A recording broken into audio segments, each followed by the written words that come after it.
Approach ready, 3, 2, 1. Is it just me? What's going on? 2 billion people can't be wrong. Welcome to What's on Tap. I'm Aaron Heiss. I'm sitting with Chris Dalley. We've got him here to discuss Authority Zero, the implants, and Pulley. We got news from all three. Chris? I'm a whore. Right. Welcome. How you Welcome, doing? Whore. Bam. Thank you for having me. So we're back at Yucca Tap Room where it all started, and a nice little room we've never actually seen before. Nice little game room. Check it out. Yeah, it's amazing. They have an Iron Maiden pinball machine, so I'm happy. I'll be here. Had I known, I would have brought a shitload of quarters for you. I know, right? I'm going to go, before I come back, I'm going to buy rolls. Right, cash in at 20. Exactly. So Yucca Tap Room, we've got our Space Ace. This is a wow. What was this described as? Blood orange. Blood orange. And Blood orange cider. It's really good. Yeah, it's definitely good. 6%, something like that. Yeah, it was 6%. Yeah. It tastes delicious. I'm very excited about it. It doesn't taste like 6%. No, it doesn't. It tastes like 3%. Let's jump back into it. I agree. Cool. So let's talk about implants. I know you guys don't get to tour much, but obviously, if you got news, let's hear it. Well, we're finally playing our first shows, and our last time we played together, us five. We've done shows without Rob and without me, but the five of us, me, Matt, Jim, Ken, and Rob, we're doing our first shows in Mexico next January. We're doing Mexicali and Tijuana, which is gonna be interesting. I've never played either of those places. I played Mexico before, but not those two places. Right. So. Hoping I don't get kidnapped, hopefully. No kidney transplant bullshit. No, yeah, exactly. So, but I'm excited to play with the guys again. We haven't played together in such a long time, but it's super exciting to get back with them. Awesome, and definitely you guys have one album out. Have you discussed recording anything new at all? We tried to get together one time over at Ken's house to start writing stuff, and it ended up just turning into an all-day drinking session. Matt had brought these beers that were in the Victorville area. And needless to say, we didn't get much accomplished. We tried to write a song. I think we got about a third of a song in. But we've talked about doing it again, but it's like, schedules are just so conflicting right now. But with me and Authority Zero, and then Rod's got strung out full time, and they're about to start recording another record soon as well. So I'd like to, but I can't promise anything. I was going to say, being that it is essentially a supergroup in its own right, so you guys have your first priorities, but a lot of what I've read about it, the implants and what you've even mentioned is that this is the inner workings of several different bands, leftovers essentially. Yeah, it was basically our original bass player, Chris. I was in a band with him after I left Death by Stereo, and I introduced him to Jim Blowers, and Jim had talked about doing songs that he had written for Pulley, but that didn't really fit the Pulley mode. Yeah. And so Chris goes, well, I have these songs. And then he called Rob, and Rob goes, I have a couple songs that Strung Out didn't want. So we actually, it was not going to be a band. We were just going to record them. Yeah. And just, hey, have them for, like time capsule kind of thing. And the 8 songs that we recorded turned out so amazing. Like, hey, Chris goes, I have 4 more. All right, let's make a record. And then Cybertrax heard about it, and they wanted to sign us right away. And it turned out to be implants, and it turned out to be like, it's weird like being in that band because, we're kind of like a musician's punk band, and nobody ever anytime that anybody came to our shows, nobody pit. Everybody just stood there and just like was watching our musicianship if you want. So, but it was great. We had a great time. We did Europe once, we did Japan, we did a couple of shows in Canada, and did a US tour with No Effects. And then after that, it just got kind of like Ken's a bank manager, Bank of America, so it's like can't really do much. And so that's when I just started, when Authority Zero hit me up, I said yes. Yeah, absolutely. It was definitely, souned like good timing. You've got a lot of past experience. I believe Voodoo Glow Skulls is one of the that's how ones. I met Authority Zero. I met them, I met Jason prior. They were playing in the Glass House in Pomona, and I was at a bar in Pomona, and their TM, Turtle, goes, hey, where you at? I said, I'm at Friar Tuck's as usual. That's where I'm always at. Yeah. So he brought Jason, and me and Jason met that night. We became beer pong champions at the bar that night, and that's how him and I became buds. Nice. And then I joined Voodoo, and we did 2 tours with Authority Zero, and we just became really good friends. Actually, I was supposed to play drums with Authority Zero and Voodoo Glow Skulls on a tour. Oh, wow. But the guys in Voodoo felt that I would not be able to be at my best potential playing for both bands, even though I've done it multiple times. Right. And they said, if you say yes to them, then we're not doing it. That's unfortunate. Yeah. So I said, whatever. So, and then it just, I mean, I can't say you're the Josh Freese of punk rock, but you are like, Now, kind of. Still Josh Freese is like he's the Josh Freese of everybody now. Yeah, pretty much. He's the most amazing drummer, and just it's inspiring to this day to watch him play. Absolutely. The work ethic is unbelievable, and that's why I definitely would throw back your ways. You're wherever you need to be, and that's exactly. Really cool. And when I'm home, I play drums at a joint piano bar.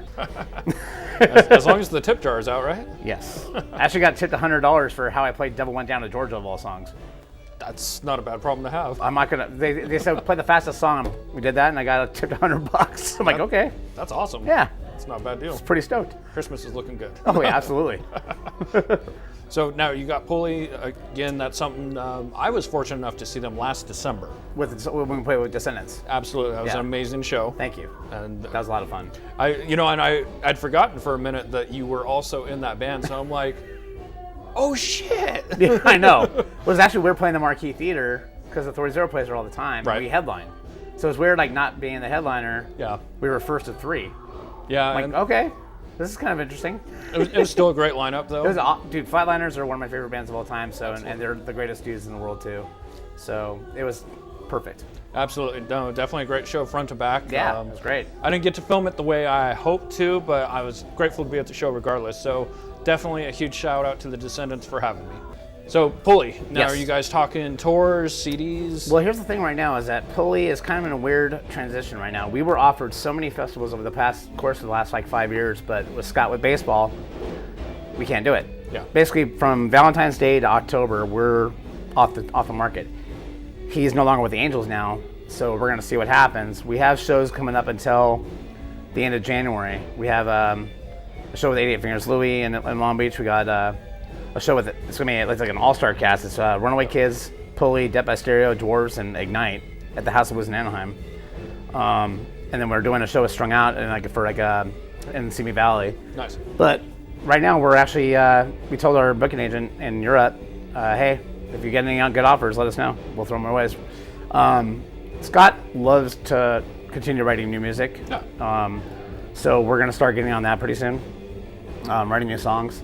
Because after Authority Zero, after this release party, we don't have anything going on until April. Oh wow. Yeah.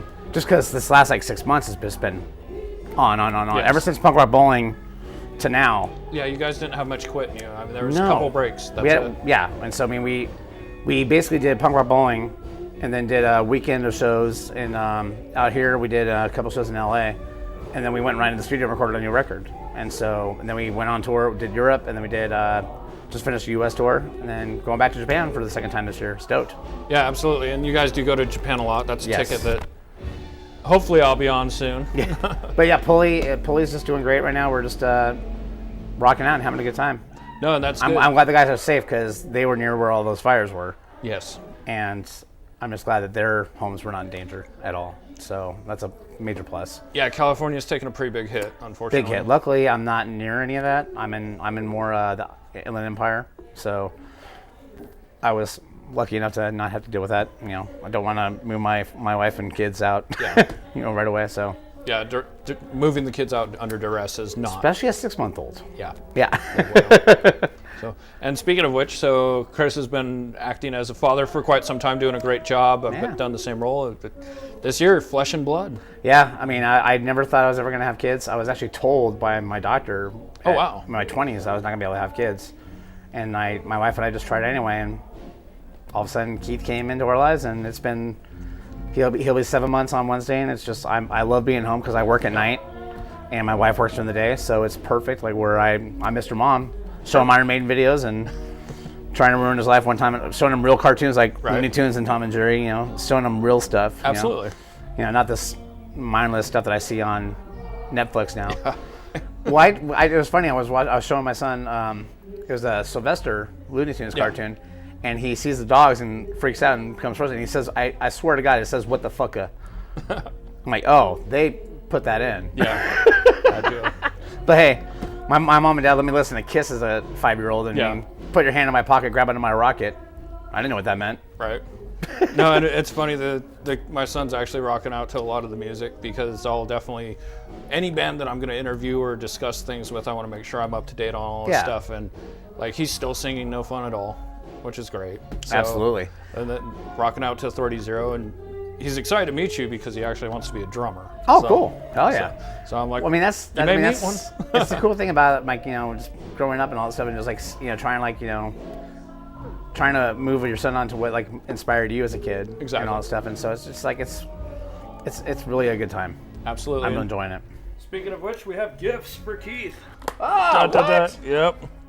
Oh, dang! The very first official What's on Tap t-shirt. Yes! That's So, awesome. We got these in 12 months for you. Perfect, because he's 7 months and is in 12 months. And we got the implants. We made Oh sure we my took care of every That's single amazing. band. Oh my gosh. And we went with red on this one specifically. makes Persona sense. Negrata is the going for a red tone. Absolutely. So we'll make sure this we're is there. awesome. And then, Well, I have to FaceTime my wife on this stuff. and then there we go. We got Pulley. We got everything taken care That's of so there. cool. Thank you so much, man. No, That's absolutely. awesome. No, and know that's what? one of the first things we talked about was fatherhood. It's Yeah. it's a life-changing thing. You can It do is. It really is. a ton of amazing things, but until you got your little ball of joy, and it's a totally different reason. He why went to you- his first punk show when Pulley was strung out, and Yeah. he stared at me the whole time. Yeah. I was like, okay, this is it. This is what it's all about, you know. It's the real deal. And the funny thing, our guitar player Dan from Authority, we played a show in February, and it was about 2 months before my son was born. He goes, "You gonna try to push your son to be a drummer?" I'm like, "I'm gonna push him to be whatever he wants to be." He goes, Yeah. "Well, what if he wants to be an oboe player?" I'll push it. Yeah. I'll let him do whatever he wants. You know, don't stifle a kid's Exactly. dreams. You know, if he wants to do this, wants to do that, fine, let him do it. Yep. So it was funny. Like my stepson, funny enough, like my influences weren't enough on my stepkids too.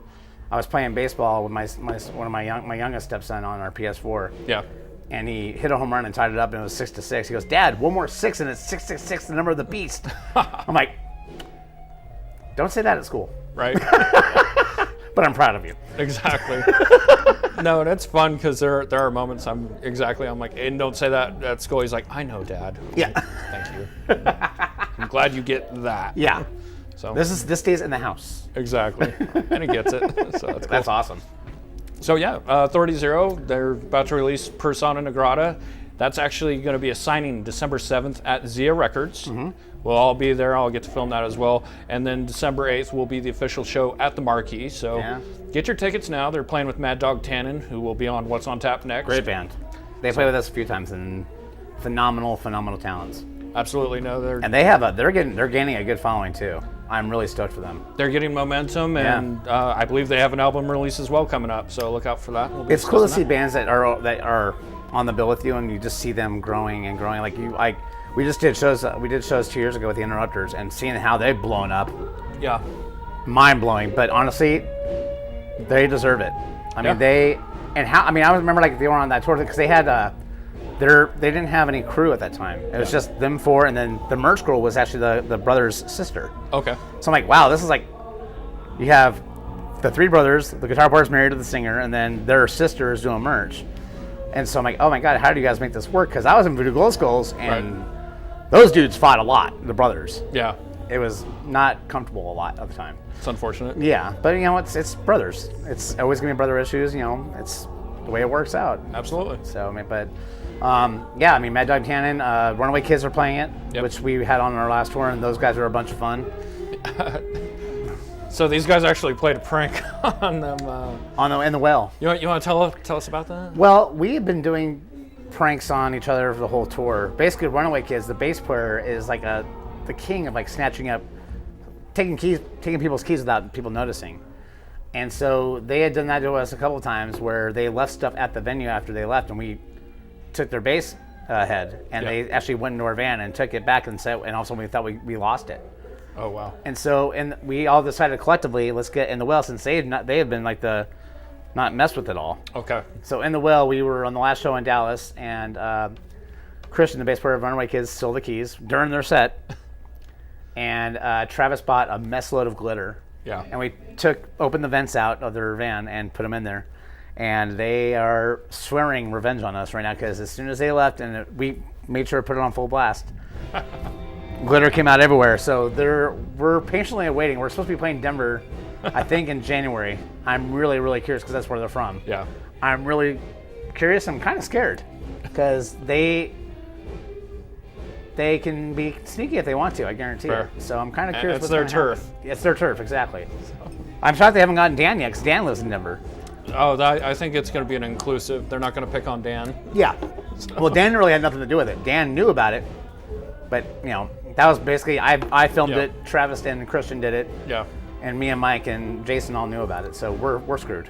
We'll try and get the video for you guys. It was the aftermath is unseen, but the setup is hilarious. Travis, their tour manager, was a big part of it, and it was just watching it in action is hilarious. If we actually got to see the aftermath, that's where GoPros are handy. The one thing I will say about Travis Stevens is that guy, I wish I could swim around in his brain for an hour, because the things that comes out of his brain just blows me away. Right. It's like how this guy is not a multimillionaire from the stuff and ideas that he comes up with is beyond my imagination. But he's a hard worker for us, and he kicks ass and takes names. Yeah, no, he's done a lot of right by me, and Absolutely. He's definitely doing right by you guys. Willow. Yeah. Yes.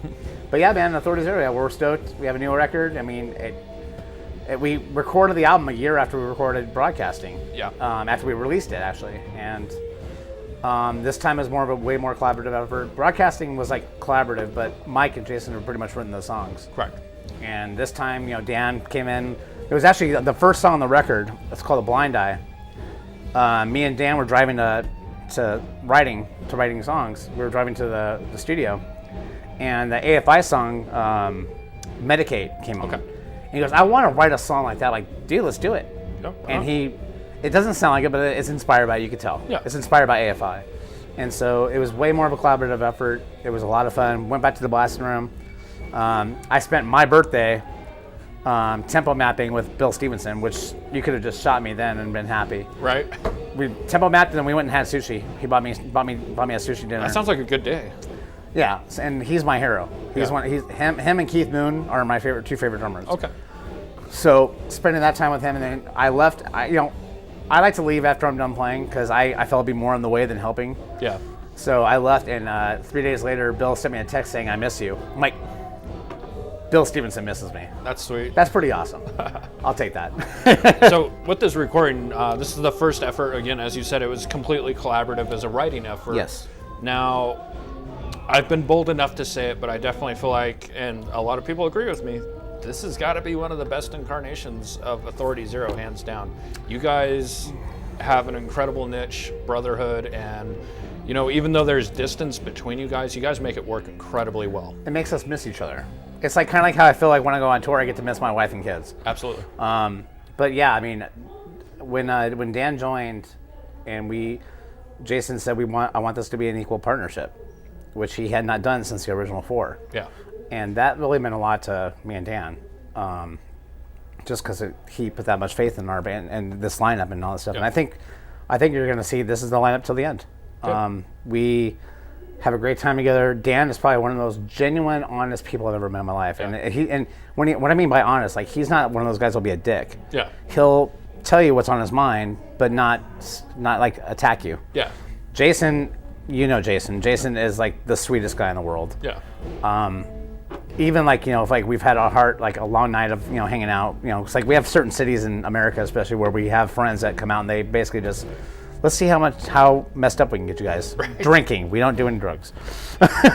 And Jason will come in the van, "What's up, dudes?" and do his, I'm like, oh my God. And then Mike is probably one of the most amazingly weird people I've ever met in my life. I love that guy to death. Just him and I had this thing together, like, where we just like talk in like a different language. Like we'll start singing "Just a Gigolo" out of nowhere, and people are going, "What the hell are you guys doing?" Like, you're not part of this little combination, because we room together. Me and Mike are roommates on tour. Mike is like a mad genius when it comes to music. Like, this guy will spend, like, hey, let's go out and have a good time. He's like, no, I'm gonna go in my room and I'm gonna write songs. And like he arranged all the rhythm and blues stuff. Yeah. We all helped, but I mean, he had the cornerstone for it. Yeah.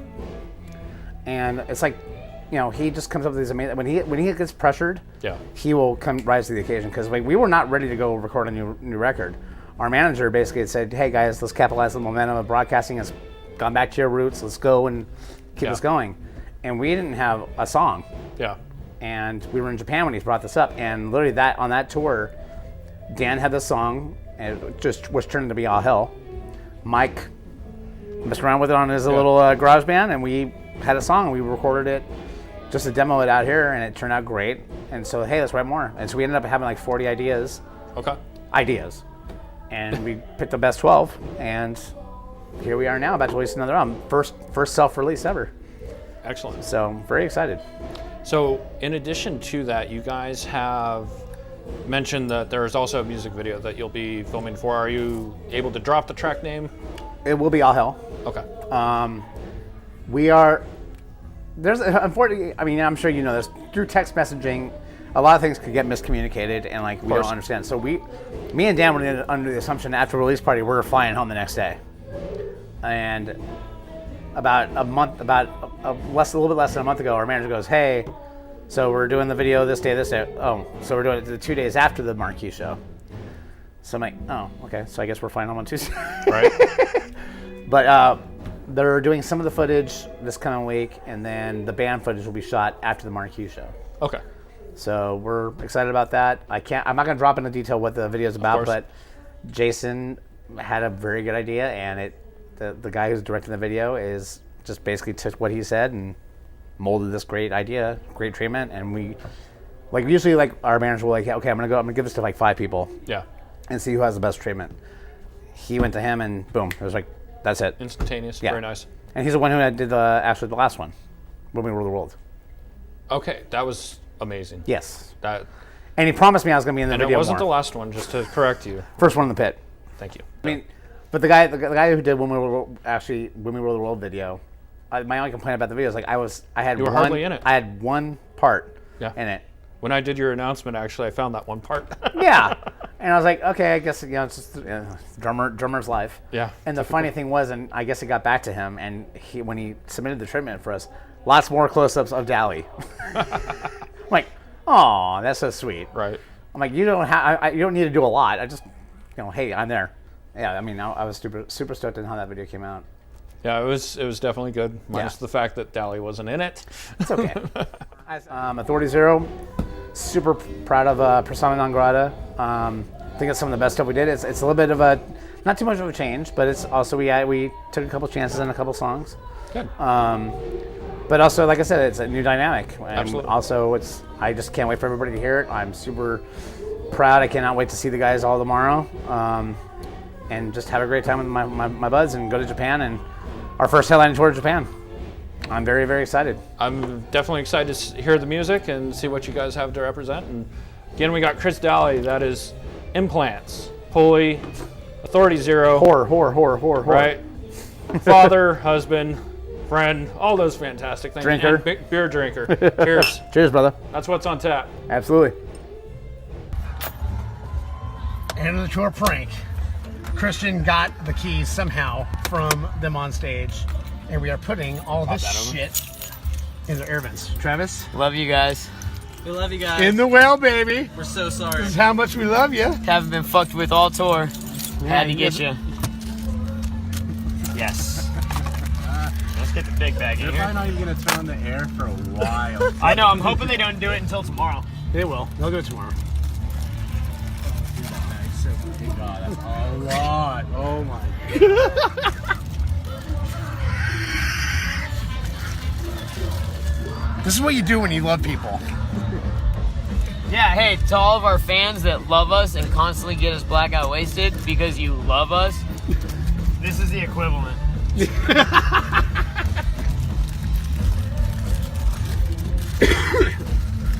By the way, In the Whale's playing right now. Do you guys have a lighter? I don't. Christian is Mr. God, man. You're like a magician. You're like the Chris Angel of punk rock. Here, hold that. Yeah.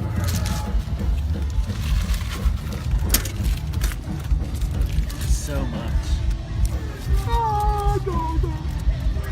You have a bag? I used one. That's all you're gonna put? Let's put it all. Hey, Christian, did you see that from Eric's? No, I went across the Nate's. Oh, you got it from, where was Nate's keys at? On top of his. Oh, beautiful. Don't leave your stuff unattended.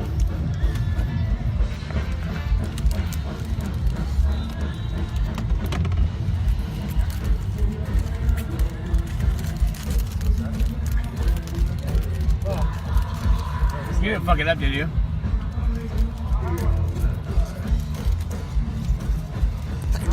Bless you. Ugh, confetti makes me sneeze. Tour pranks make you sneeze.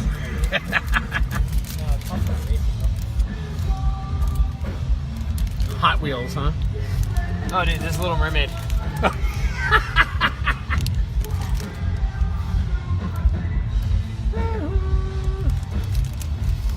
Under the sea. Shit, is this one already open? Yep.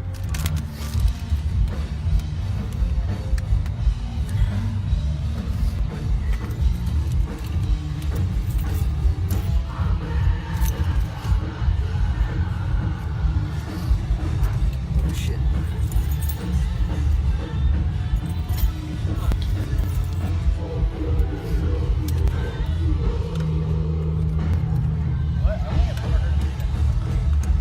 Really? Yeah.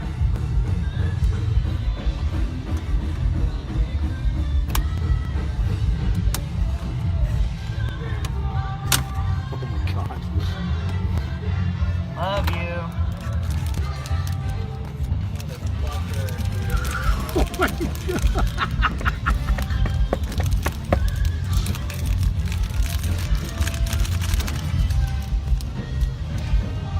What, Dalley, no one did this to you on your wedding? No. Thank God I invited you guys and you guys couldn't make it.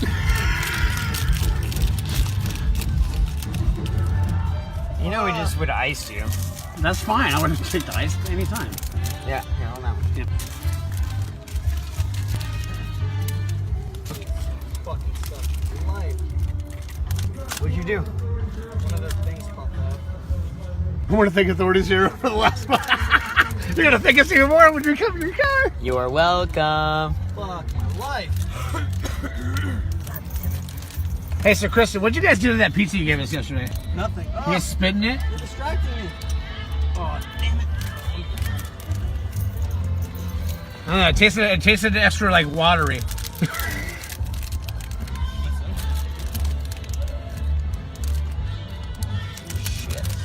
Did you break it?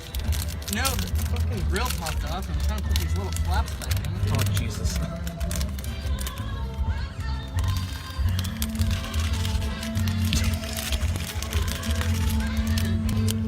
It's all out of love, guys. Still alive? Me? No. Can't wait to see you guys' response in the morning, baby. But you're not live, are you? No. Okay. Of course I'm not live. I'm just videotaping I it. was like, dude, you're blowing it.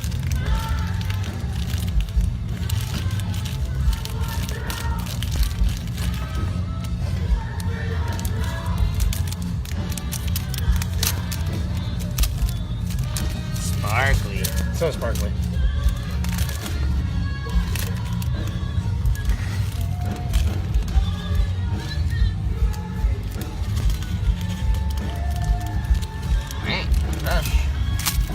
Alright, is that it? Get one more. I have one more, but it has these giant pieces in it. Yeah, just leave it alone.